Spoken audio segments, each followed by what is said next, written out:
Shall we begin? Sure. Do we want to do? Yeah, let's do brief introductions because there's a lot of faces here. And I think I briefly started with myself. I could do another brief No, that's introduction. okay. We know you're Devin. Okay, Okay. I'm Devin.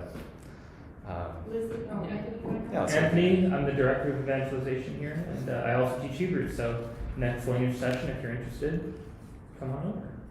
And you write the reflections, right? Yes, yeah. Very good. Thank you. I'm Lizzie and excited to learn some Ecclesiastical Latin. Right on.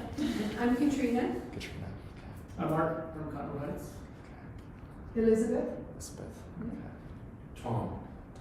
Cheryl. Moses. Moses. Nice to meet you all. Nice to meet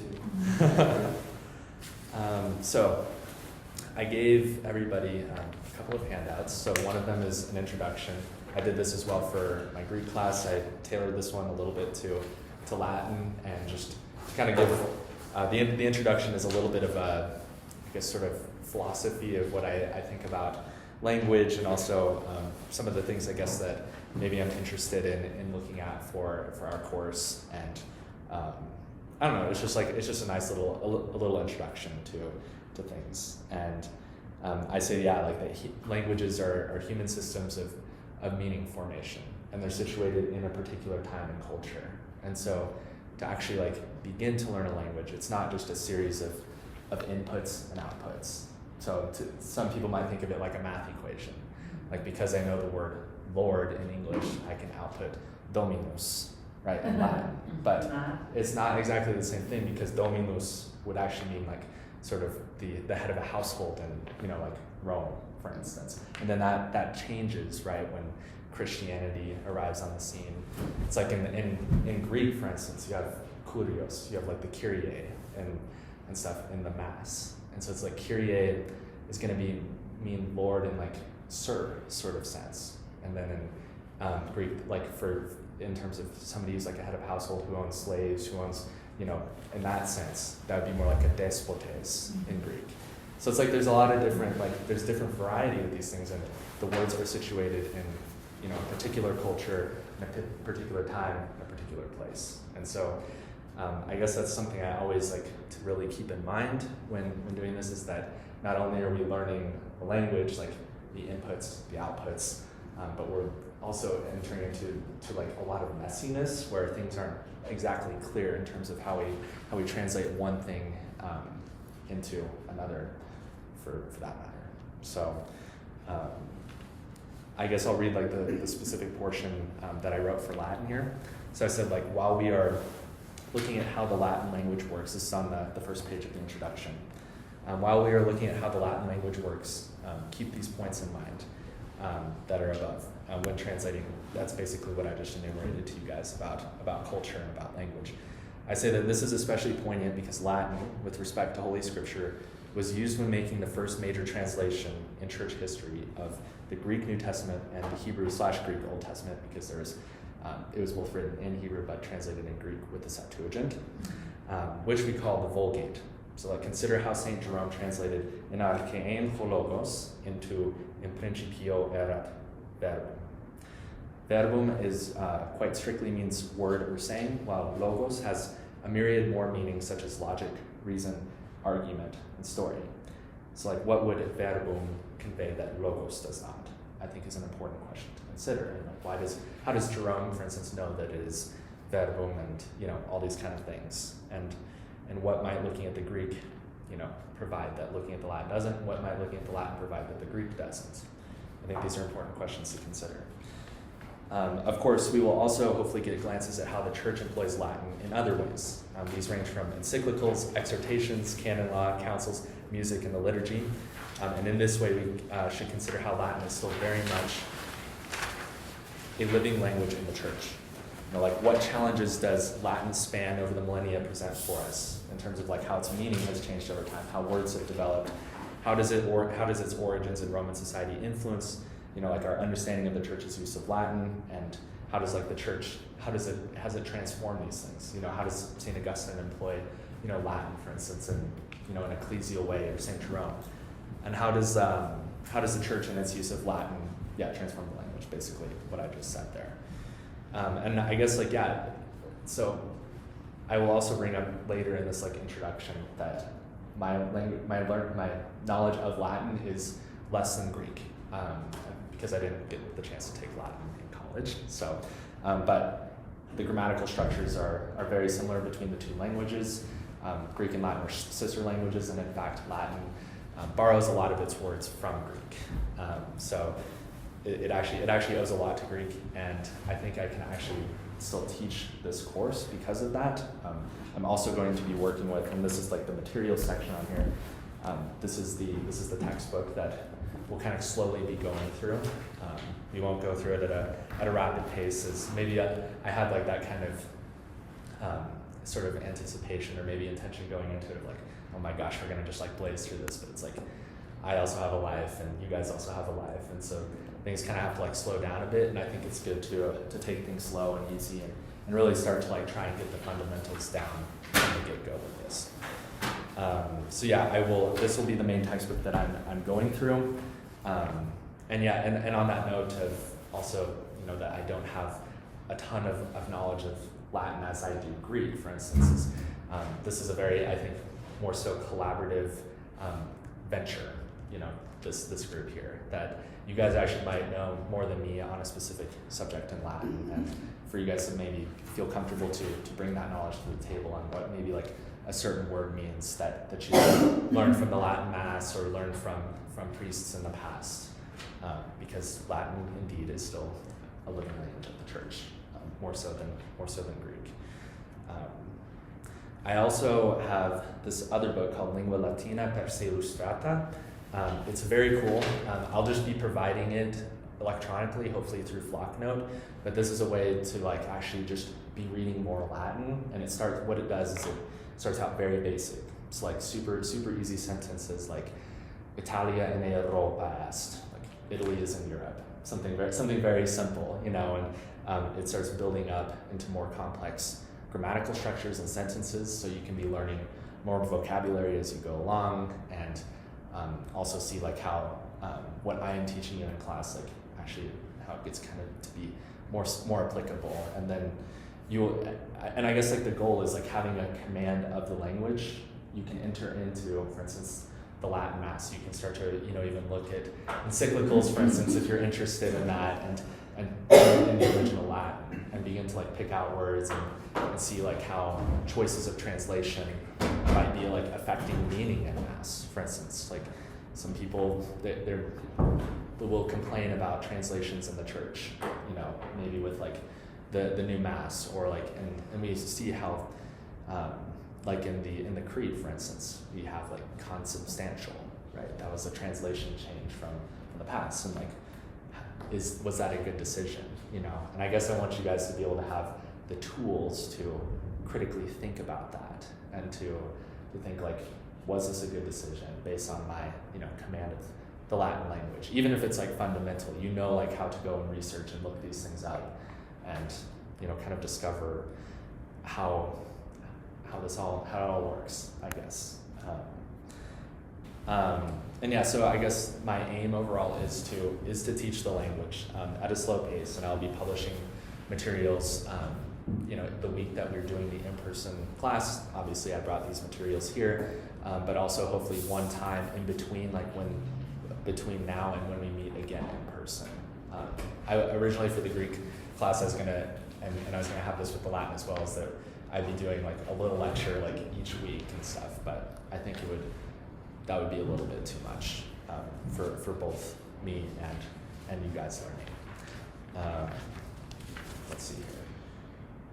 Yes, and then like, yeah, hopefully these things will be distributed through Flocknote, email, so that all of it will be contained into like one nice like tidy bunch for you guys to go back and to work on exercises. Like some of the exercises I have planned will be like vocabulary, for instance, of, you know, I will like say I'll like make recordings of it. I'll say the word. I'll let you guys like, it'll be like 5 seconds, you know, to respond to it, to like actually recall it from memory, because that's like a pedagogical technique that I think is very important, is like to be able to like have that command of the language, to be able to reproduce it, to know what this word means, like when I'm called upon to translate it, to think about it. And if we're actually like to like listen to music in the liturgy, or music when we're like, you know, going to the mass, like to the Latin mass, you know, and we hear those words, like, are we understanding what is being said? And in order to do that, there has to be that ability to recall it at any given moment, and like to have that command of it. So yeah, that's my basic introduction. I provide a schedule of like the first 6 weeks, just, you know, kind of an outline, and just to see how things go to start out. You know, I might make changes in the future, and this is also something I you know, would love to ask you guys as well, is because Anthony is doing, you know, something kind of like a word study where, you know, he teaches just like the fundamentals to be able to read Hebrew and pronounce it, and then, you know, he dives deeper into the words, like specific words and their meanings. And if that's something like you guys would rather want than like me teaching the language, so that you have command of it, like that's totally cool, and I'm like totally down to do that. It's just like give me feedback on that, and Can we see how it goes? exactly. So yeah, first 6 weeks. If it's too much, we can just simplify it and have it be something to where whenever you guys come in, you know, it's something that's you don't need maybe prior experience to be able to do. But okay. So there's that. Any other questions, concerns, thoughts? Okay, good. So yeah, I have the week 1 lecture notes, and what I've written up here, I'm not exactly going to follow word for word and just read off of it, but I definitely want to take a few points from the first 2 sections I wrote, and then we'll get into some of the basics of Latin, including alphabet, pronunciation, and we'll learn about maybe nouns a little bit if we get the chance to. So yes, the backgrounds of Latin. So the origins of Latin, like they aren't entirely clear, because we really only have inscriptions from the 1st century BC to the 1st century AD. We don't have much before that, when Latin was developing since probably around the 10th century BC, obviously even before that, because language always has like predecessors to it, but it's attributed to the Latini group, and they settled in Latium, so that's probably where we get the name Latin from, for the language that they spoke.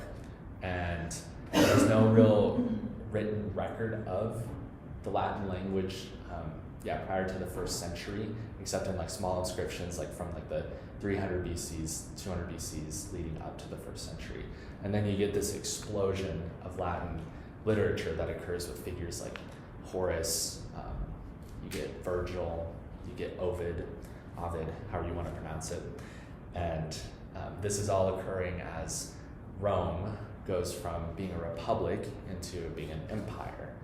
And that introduces a type of, I guess, golden age of literature, of art, of culture in general. And you see things like, I put into, towards the end of the page here, like some of the certain aspects of like classical Rome here, and like questioning or thinking about maybe like how these things are influencing the Latin languages, for instance, compared to say like some of the events that are happening in Greek, with like Greek philosophy happening several hundred years beforehand. You know, Latin's kind of like late to the game in a lot of, and like Roman culture is late to the game in a lot of, you know, cultural advancements and stuff that other, you know, empires, its neighbors, Greece, for instance, has already been experiencing. So like I put the point of like, you know, like the politics of the Roman Republic and how they changed when it became the Roman Empire, you know, with Octavian in 27 BC, you know, considering like the developments of architecture. You have like the Colosseum, you have all the aqueducts, you have the Pantheon, you have these like massive undertakings that the Romans, that they engage in. Also things with art, they actually ended up stealing a lot of Greek art, for instance, and they ended up melting a lot of the bronze and reproducing marble, marble statues out of them. But also like Rome kind of develops its its own art form and own art style. They have their own pillars, you know, that are different from Greek, like Doric and Ionic pillars and stuff like that. So things to, I guess these are just things to think about. You know, also note their close contacts with the Greeks, that they conquered the Greeks whenever they were starting to grow, and note like that, you know, Greece has like notable strengths in philosophy, music, and science, and that Rome adopts a lot of these things. For instance, also the Roman deities, you know, were basically stolen from Greece, and or I guess you could say adopted and transferred. But yeah. Also considering the military campaigns of Julius Caesar, I think that is especially important when we consider, and also just like the campaigns like of Rome in general as it's becoming an empire. Because think about the Near East. This is where we start getting into Ecclesiastical Latin, biblical Latin, is when it's the fact that Rome occupies Judea. And so it's also, and then Greek is also a lingua franca. We also have Hebrew as still a religious language there, and also, I mean, still is going to be spoken amongst people around there, and also Aramaic as well. So you have this like hodgepodge of linguistic diversity in the Near East, and so that's something to consider. And actually, Latin probably would have been, I mean, because it's going to be a political language. It's going to be something that's more official, and so maybe people had a pretty rudimentary understanding of the language. And actually, do you think most people were like multilingual? Oh yeah, Okay. easily, and that's going to be the case for a lot of the ancient world, because people think that the ancient world was fairly stagnant and that there wasn't a lot of movement going around, but the Mediterranean was, I mean, there was so much trade going on. But I mean, you have Egypt, even you have Northern Africa, and obviously Rome is conquering a lot of this as it becomes a great power and spreading its influence of the Latin language across the Mediterranean. But you had Alexander the Great's conquests, you know, several hundred years before Rome becomes, you know, its massive empire. And so yeah, I think that people knew many languages at the time. You also have like the Germanic peoples as well, and you have Gaul, you have all these different influences as well. So, and I actually bring it up in the, I think it's the next section here, whenever I talk about Latin in the church. I bring up the movie The Passion of the Christ. This is something we talked about in the Greek group last time, about how Pontius Pilate, he asks Jesus, quid est veritas, and like, what is truth? And Jesus actually responds in Latin, which is this interesting, and I actually myself do believe that Jesus probably would have known some basic Latin, you know, growing up in a place where Roman soldiers were occupying the area, and they would have had a Roman education. They would have grown up, you know, being able to speak Latin, because that was a part, like Paul would have been able to speak Latin because he had a Roman education, because he was a Roman citizen. And so these are, and this whole section here, I'm looking at like how Latin is actually something that's not just a later development in the church, you know, where it's like adopted. Because if you look up Ecclesiastical Latin, you'll see that it originates in the 8th century BC with Charlemagne. That's not, I don't think that's exactly true, because Latin had already been, you know, kind of circulating around the church, actually, I think since the beginning, since the time of Christ. And I think the apostles would have known, you know, some level of Latin. Like Peter goes to Rome. The idea that like Peter would like be able to get around Rome not knowing a bit of Latin would be, I think, kind of crazy, right? Like I think there's definitely that element there. And so, That's more than Paul would have too. oh yeah, and I guess I even put in here like perhaps even like the letter to the Romans like could have been written in Latin or quickly translated from Greek into Latin, because if it's going to circulate and the scriptures are going to circulate, they're going to have to be translated quickly. So do you think they translated into multiple languages, like maybe Greek and Aramaic and Oh, absolutely. whatever else? Okay. Yeah, and a lot of those things just are not. We're actually quite lucky to have what we have from the ancient world and what survives. But yeah, I mean, like there's like the theory that Matthew's gospel was written in Aramaic or Hebrew, like that it was specifically to the Hebrews, because of the theory that Matthew was a tax collector and he would have been fluently able to write in that. Also, like that the letter to the Hebrews was written in Hebrew or something. You know, like there's a lot of different theories that, you know, the Gospels could have been written in different, you know, So do we know, I mean, do you maybe know, Anthony, are any of those original texts anywhere in the Vatican archives? Of the New Testament? Mm-hmm. No. No, Nothing? we have Okay. no original No texts. original texts, okay. Nothing. There are theories that they're out there and they just haven't been found yet. But if we find that, so you all probably know about the Dead Sea Scrolls, Yeah. found in the 1940s. It was the greatest archaeological find in hundreds and hundreds of years. If we were to find the original texts of the New Testament, of the Gospels, that would definitely eclipse what was found at the Dead Sea Scrolls. That would be like a whoa. Not to get sidetracked, but then how do we have the New Testament today then?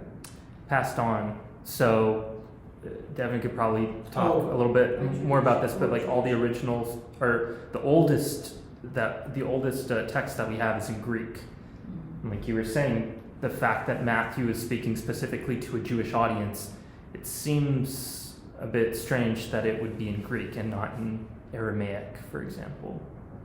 So Was that also part of Jewish tradition where they could repeat a story and keep it the same for hundreds of years because everybody knew the story? Yes, that would definitely be. I mean, that would be something more of like the world of the Old Testament, with like, I mean, especially thinking of like Genesis and stuff. That Genesis comes about likely from oral tradition, you know, and like it obviously and there's obviously the mixture of revelation in there as well. Like that there are revealed truths that, I guess to the point of like how do we have what we have today. The earliest like papyrus manuscripts that we have are like dated to the 2nd century actually.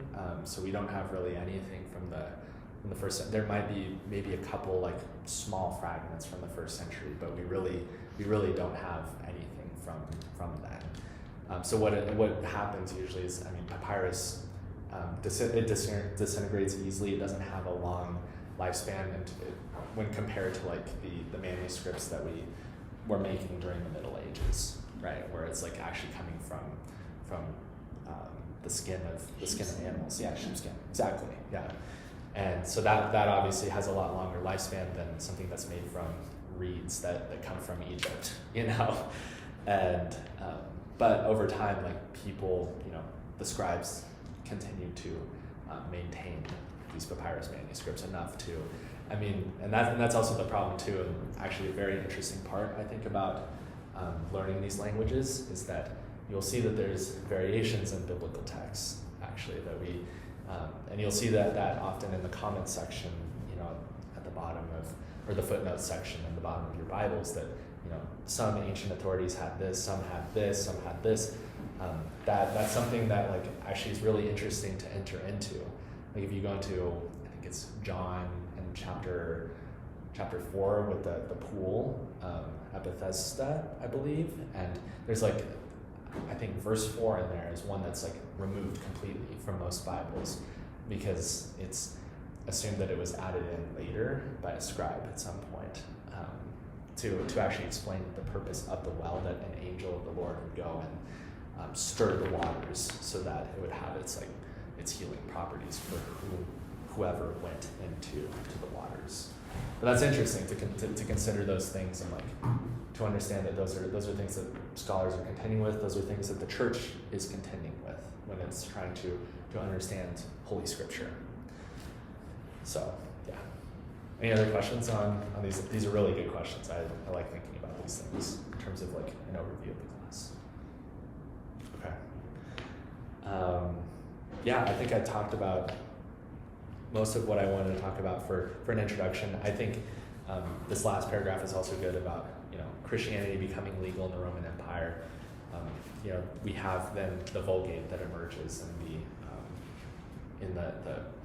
I think it's the 4th century is when Jerome is commissioned to write it. I think 381, if I'm not mistaken. And so this is after the Edict of Milan that was issued by Constantine, which made Christianity legal. So this is where I think we officially have Latin becoming a language of the church, you know, in its more official form, that we have a translation, and the translation that Jerome makes from Hebrew into Latin and Greek into Latin of the Old and New Testament, that has been extremely important in terms of understanding some Greek words from the Greek New Testament, and some Hebrew words that we have no clue about. Because Jerome, living in the 300s and 400s, that's super helpful for how we actually begin to understand what was written, even many centuries before him. So and this is where Latin is actually, I think, especially useful in the church. And is that a conjecture? Would any of Jerome's texts possibly survive? I know in their original form. we don't have any. I don't think we have any original manuscripts from like Jerome's hand himself, but they're going to be just things inscribed. They're going to be ones inscribed. Yes. Being transcribed. Yes, from almost at the same time, virtually. Absolutely. Yes. Yeah. And it's like you'll have like Augustine. You'll be using different. It'll point out in some like New Testaments that Augustine, depending on like how technical your New Testament gets, that Augustine was like using this or and then he used this manuscript over here, and sometimes they're not the same, which is kind of weird and sometimes difficult to think about of how like they weren't necessarily looking at Holy Scripture as like a scientific enterprise in like a scholastic community, which is something that's been like more of a modern phenomenon of like really like scrutinizing the Holy Scriptures in a way that's like never been done before, where it's looking at how if there's textual differences, then we should be like doubting authenticity of things, which this is not how the ancient world saw this at all. They understood that people make mistakes in these things, and that it's not necessarily this attempt to try and find like what the original meaning was, so to say. Obviously, that becomes important because you don't want to have things be too different from one another, right? Because that would cause problems if we have scripture, and we have manuscripts that are widely different from one another for the Holy Scriptures. That would be a problem. So luckily, they're actually not that different from one another. Usually, the differences are pretty. Would Jerome have been something this language more or less commissioned by someone to do with Constantine, or would it something that was more coming from the Lord? I think it was. Yeah, It was something. So Jerome was commissioned about, I think, 60 years after the Edict of Milan. So I think Constantine was done, like he was dead at that point. And obviously, I don't know if Christianity was still legal at that point, because there was like some points where some Roman Would that emperors. have come from Roman authority? No, that would have been church authority. That was the Pope. I can't remember the name of the Pope who commissioned Jerome to do that. But So that answers my question. Okay. So it came from Pope, from yes. commissioned Jerome. Okay. Yes, absolutely. Yeah. Any other questions? Awesome. Not yet. Okay. Let's see what time is it. Okay, sweet. Yeah, I guess we'll just begin with the alphabet. Last time in Greek, I had mentioned that alphabet is a Greek word, alpha, beta. That's where we get that from. But yes, and I'm assuming that most of you have had some experience with pronouncing Latin, but hopefully this actually, like, I guess maybe unifies our various experiences and various ways of speaking or pronouncing Ecclesiastical Does Latin. Big Latin count? Icpeatenle. Absolutely. Okay, so, and I'm going to be, sort of following the textbook as we go along here, and how John Collins divides it up. Also, this text, I'm going to try and actually try to scan it, find a good way of scanning it and stuff. I don't know, it's hard to like put it flat down on a scanner and actually get like good scans, but to distribute that out to you guys over flock notes so that you can return to that. And obviously, like, ask me questions about any of it, because sometimes he'll use technical terms every once in a while that might be like, what is he talking about? Grammar can be boring sometimes, but often it's not terribly complicated. They just use big words to describe it. So, yeah, let's start out with vowels. What's a vowel? Does anybody know what a vowel is? It's not a consonant. It's not a consonant, that's right. A, E, I, O, U, and sometimes Y. Absolutely. Yeah, it's going to be, consonants are always going to be using like lips and like the labial, they're going to be labial type things where it's like vowels are always going to be using like the throat and obviously like formation, and it's going to be using a lot of air as well. Sometimes consonants will use air too, of like, we have like key or key in Greek, and that's something that exists there, but vowels are going to be produced using like just smooth breathing like that. And guess what? We have the same vowels in Latin that we do in English, but they're a lot more consistent. So we have a or a is going to be pronounced in Latin, but I will always pronounce these things say these things as they are in English. So I will just say a. I will not say but it's ah.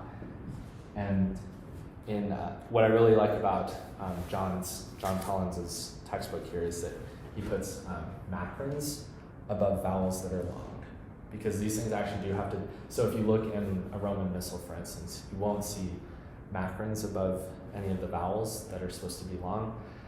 That's because in the medieval church, and just basically the whole church history, it was assumed that people had a fundamental understanding of what vowels are long already and what vowels were short, and that all you really needed was the accent. So that's what you'll see is just like an accent above some words to help you like with the stress, but not necessarily with which vowels are long or short. How do you call this little sign above? It's a macron. It's spelled M-A-C-R-O-N, like that. Macron. We. So we have the long A, so ah, and then we have a short A, which is ah. He uses like, this is ah as in like father, and then this is ah as in carouse. You know, it's a little bit shorter. Yes, and for instance, like in like the Our Father, where it's like, deliver us from evil, like malo, like that. That's like actually technically how you would pronounce it, but we usually in the church will just say like amalo, you know, something like that. But we also have the e's, so we have long e and then a short e, so and then like that. We have the I, long I with the macron on the top of it, and then short I, so it's E or E. And then we have O with a macron on it, and then a O without a macron, so O, O. And then we have a U with a macron and a U without. So oo, like that. So all it's differentiating is the quality of the length of the vowel. The long vowels are generally twice as long as short vowels. If you're looking to be really scrupulous about your pronunciation of it, you don't necessarily have to be that exact with it, because some words might sound like kind of robotic if you try to be super exact with how long you pronounce each vowel, if you're trying to follow it exactly. So just make it sound natural in the end, and we'll kind of work on that as we read through Latin and practice it in that way. Okay, so then we have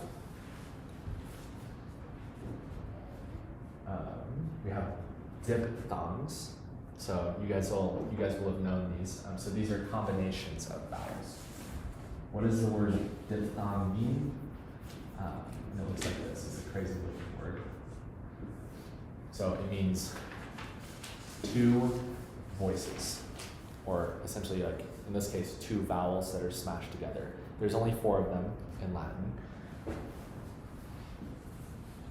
We have A. We have au, like aurum, gold. We have, this one's also pronounced A. it was originally pronounced oi, and then like for instance like oikonomics, like economics, actually would have been like spelled right. And actually, I think in Britain they spell it like economics with an O and then an E like that, because they're crazy. And then you have we like that. It's like a wi or we sound, yeah. So there's no letter Y in Latin? There is. That's a good point. So yeah, and there will be long and short versions of it. Yeah, I don't know. In here he said it's sometimes used as a vowel, which doesn't. I don't know. I feel like it's always used as a vowel quality because it's being borrowed from Greek. It's actually the way they call it in Latin is e Greca. So literally like Greek I. Yeah. And it's going to have if you wanted to be really exact about how you pronounce this, because they're transferring it from Greek, it would be U would be the sound. In more classical forms of Latin, just treat it like as an E sound. So like, or mysterium, right? So like,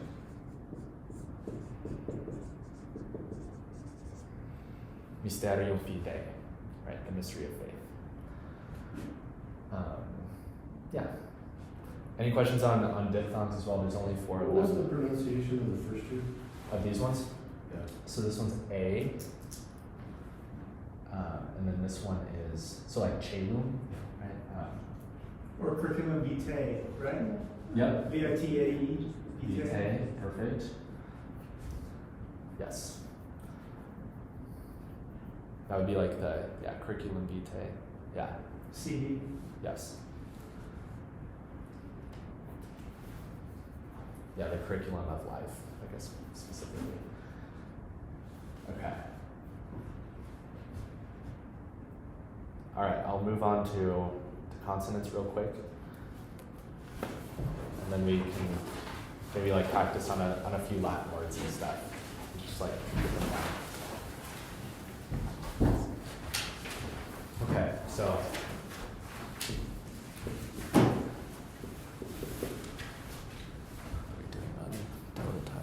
okay.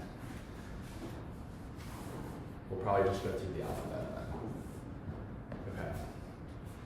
So we have B. It's ba, like in English. Apparently before an S or T, it'll kind of have a quality of like a pa sound, but that's just natural in terms of how you're pronouncing it. So like, I guess like absolvo, like it's gonna have like a more of a kind of percussive sound. Then we have C. It's going to be both a k sound. It's going to have a hard sound, but also have a ch sound in the Ecclesiastical Latin. So if it's before an E or an I, it's going to have a ch sound to it. Or even before a diphthong, like A or boy, like that. Or A. They're both pronounced A, by that. Yeah, and it'll have a ch sound. Everywhere else, it's a hard C. So like wedding at Cana, for instance, Kana. And then you have D and then F. These are all the same as in English, how you pronounce them. And we have G.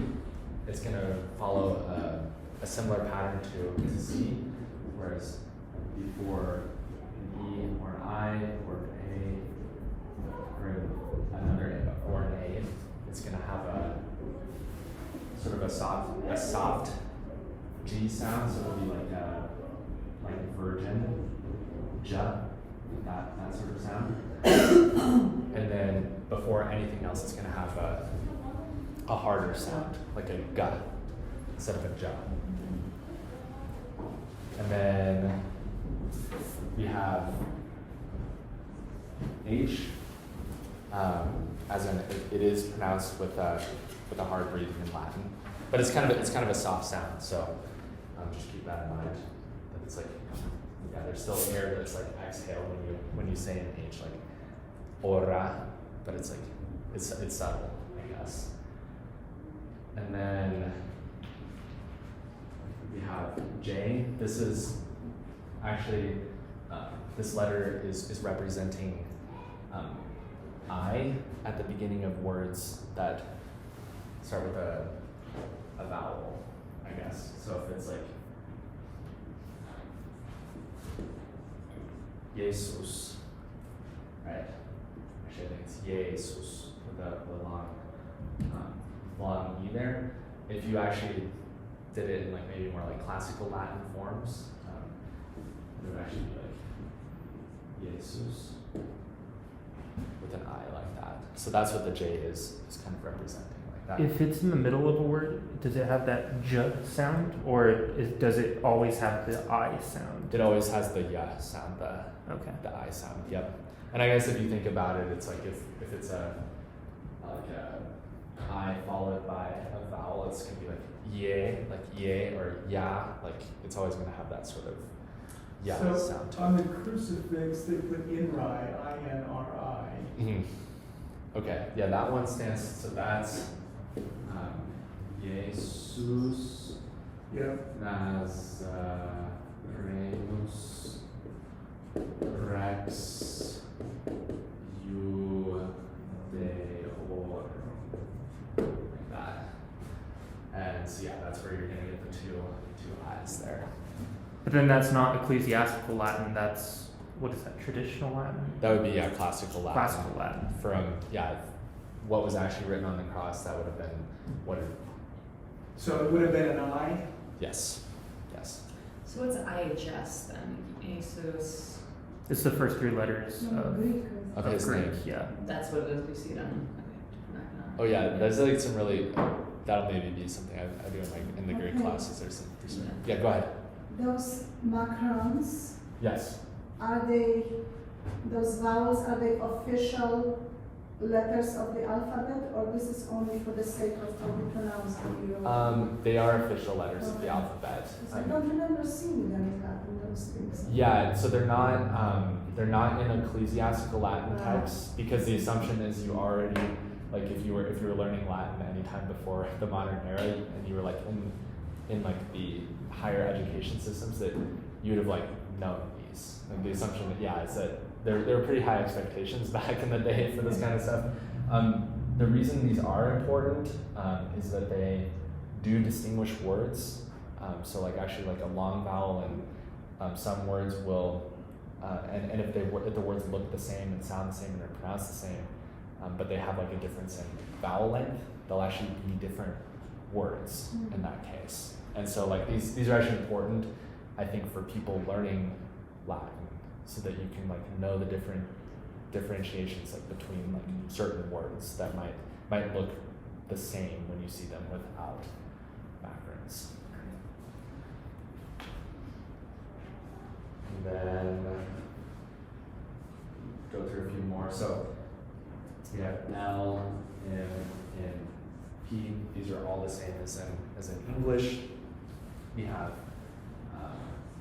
Q is always followed by a U in Latin, and it's always going to have a qua sound. So quid est veritas? What is truth? Quid. Are you What? saving K for a special reason? That's a good point. He hasn't actually. Is there a K in Latin? I don't. So there is a K. The only reason there would be a K is if it was borrowed from Greek, for So instance. there is no K. There is no K. It's going to be in Latin, classical Latin, it would have been completely supplied by C. CH. Yes. Well, because actually in classical Latin, even if it was before an E or an I or an A and an A, it would have been pronounced hard. Yeah, Kigaro. Yeah, kikero. Yeah, C. Yep. So you talk about ecclesiastical Latin? Yes. And traditional Latin? Mm-hmm. Did, traditional or classical? That's what we say, right? Yes. Did that come first, and then as the church came into power, it became the ecclesiastical flavor of Latin? Is that right? Exactly. I could be totally wrong on this, but this has helped me kind of understand the difference. Ecclesiastical Latin is pronounced pretty much identically to Italian, modern Italian. And so I just assume, you can correct me on this if I'm wrong, I just assume that over time, because the church was based in Rome, that as Italian started to develop as a language, Latin, which was the language of the church, developed that Italian flavor of like the ch's and the ch's. I think the Italian that we know today came out of, was it Cervantes? Who wrote, You're talking about Dante? Dante Alighieri? No, it was Don Quixote, was that a, Oh, that's Spanish. okay, that's something else then. I Yeah. thought that the Italian that we know today is because of a famous author, a famous Italian author. Well, so Dante Alighieri is a poet, and he was kind of the first person to write in like the language of the people, which was like this hybrid of Latin and Italian. And before that, Did he write Dante's Inferno? Yeah. Maybe that's what I'm thinking of. Yeah. Dante. Yeah, it was the Tuscan accent. Yeah. That was, or accent, or I guess variation of. which everybody up to that Italian. point, poetry was like this beautiful thing that was only written in Latin, and he made it in the language of the people. And the vernacular, yeah. That was something he's very big on, and then it actually standardizes the Italian language and the Italian pronunciation that we know of in Italy today. And I would imagine that Latin preceded Italian, yeah? Oh, yes, Yeah. yes. Yeah, Latin, and so actually, there's like 5 Romance languages, so Yeah. Spanish, Italian, Portuguese, French, and then Romanian. And All of Spanish. those are coming, Spanish, yeah. And those are all coming from Latin. Yeah. As an origin, and then they're going to be mixed with, kind of the flavors of these regions. So, for instance, French is going to have its particular. French got messed up along the way because they just pronounce things in weird ways, but they're going to be kind of mixing with Gaulish and like a lot of the Celtic influences to the north. Spanish is going to be, having a lot of Arabic influence. Portuguese is going to have Celtic influences and stuff too that are interesting. Romanian is going to have Slavic influences. So these are all kind of like merging as like Rome is this big massive like empire and encountering cultures around it and stuff. Yeah. Okay, we're almost done with we're getting close to it with the alphabet here. So we have also R, as well as it is rolled. So I hope you guys have the ability to like roll your R's a little bit, or maybe this is an opportunity to practice that as well. But it's lightly trilled. I don't think there's really I don't know of any words yet. I think there maybe are a few where there's like a double R, and at that point you would hold it out just a little bit longer. It'd be like or like that. You have S. This is always unvoiced, sound like that, like semper or something. Then we have T, B, and then X. All of these are pronounced just like in English. If you were studying classical Latin, you heard me say earlier, quid est veritas. Yeah, I was wondering. Yeah. So this sound was a what sound in classical So Latin? it's like you, right? Mm-hmm. Yeah, so it was it's just like a U. It's kind of like one of those situations like where like the I coming before a vowel, kind of produces this yeah sound. Well, this sort of, I guess, U sound before a vowel is like producing a wa sound. And actually, like they never distinguish between U and so that's where you'll sometimes see it if something wants to have a real classical flavor to it. You'll have like, I don't know, if you think of like maybe any country in general, like Uganda or something like that. If you wanted to be like pretentious or something, to like write it, if you wanted to write it in a Latin looking way. I've seen like sanctus with the same. Yes, absolutely. Kind of V looking. Yes, and they never like. There would have been pronunciation differences in classical Latin between like oo and then what, but this was like determined just like on just how the word was. If it was preceded by a vowel, it was likely to be a like veritas, like that. So no W. yeah, no W. Just pronounce it like a va. Absolutely. How do you pronounce eggs? X. It's technically a double consonant, so it's like a K and an S combined together, or I guess in Latin's case it would be a C and an S combined together. Okay. And then we have lastly Z, which is also a double consonant, which is a combination of it's like supposed to be a Z sound, like ego te baptizo, but if you just pronounce it like Z, I think you're totally fine. Or the ZZ in pizza. Pizza. Is that right? Yeah. I think that's like distinctly Italian. Is that the double Z's is like a tss. Yeah. Yeah, I don't think you'll see a double Z in Latin. No, you wouldn't see it, but that's how it's pronounced, is that right? Probably, yeah, if we're going off Italian. I would assume a little bit softer, not as like. So if pizza was a Latin word, instead of saying pizza, you would say like pizza. Pizza. Oh, that's in the Like a T. tower up. Yeah. Yeah. Yeah, okay. Yes. Like the D is softer than the T there. Yeah. Okay, so it's 6:30. Are you guys cool if we go just a little bit longer? I'll just do the alphabet for today, and then the rest I'll go over maybe in a lecture like next week and release it to you online. So we have some of the. Is that everybody's written it down as well? Can I erase it? No. No, I just Full panicked. You just don't joke. Okay.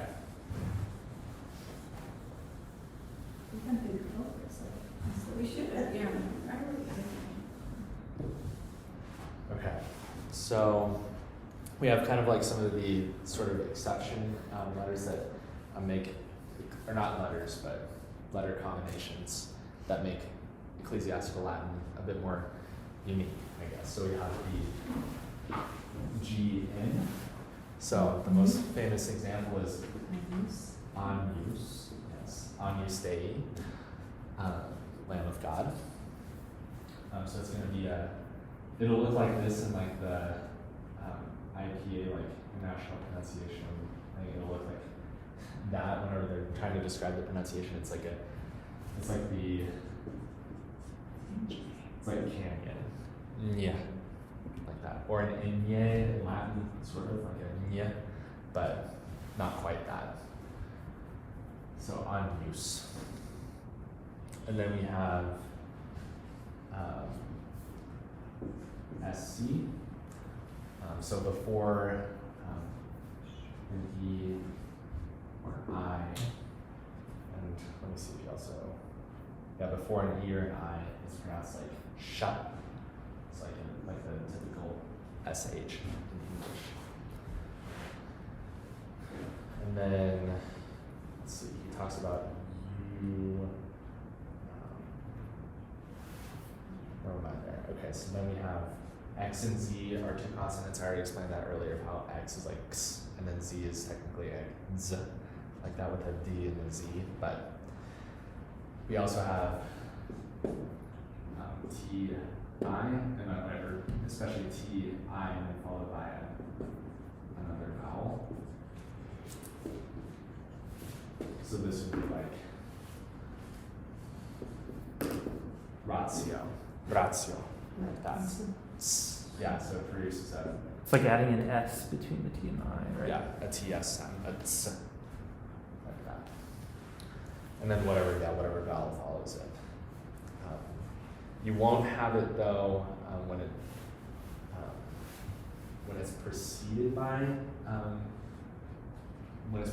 a consonant. So for instance, like hostia, it's not hostia like that. That wouldn't make a lot of sense, but it's hostia. And then you'll see sometimes PH. You see CH, you see TH. These are all coming from Greek, so from phi, chi, and theta. And these are just get transferred. This is where Latin is very dependent on Greek sometimes. Like so, if you have like anything like theo, it's still going to be pronounced kind of how you would expect it to. And then so that's actually all he gives for the alphabet, and that, from my memory, that recalls everything that I also know about the Latin alphabet as well. Did Greek precede Latin? Yes. That's a complicated question because Etruscan. yeah, there's Etruscan, and like Latin, like as I said, it originated in 10 BC, the 10th century BC, and that we just don't have written record of it, so we don't exactly know what it would have sounded like, what the words would have been like. But Greek and Latin would have been existing like at the same time. Greek was just written down sooner than Latin, and we just have longer surviving records of it. So for instance, you have Homer is the first, his Iliad and Odyssey are the first things to be written in Greek, and then you quickly have Hesiod right after, and then just this explosion of Greek literature thenceforth. So, and yeah, that huge written culture in Greece definitely just like made Greece like a huge influencer on Latin specifically, because it's like if Latin doesn't have this like a deep written culture until the 1st century BC, it's like well, a lot of the things that they will be reading is from Greece. And so yeah, and the cultures were very very closely in touch with one another. I think Pompeii is like one of the most interesting archaeological sites because they're still uncovering so much stuff. I think they still only have like a third of it that they've actually like looked at. But I think one of the recent archaeological finds they had there is they found some inscription that was talking about Greek plays that were being done in Pompeii, which is really interesting that there was actually Greek being spoken in the Latin world. So it's like, again, all these things are much more connected than I think we probably give the ancient world credit for. But yeah, so this was an introduction to everything. You guys learned the alphabet. In the things that I post next week, I hope to maybe get into more words and stuff, and actually teaching you guys some vocabulary and also maybe how like nouns and stuff work. So Thank you. any questions? All good?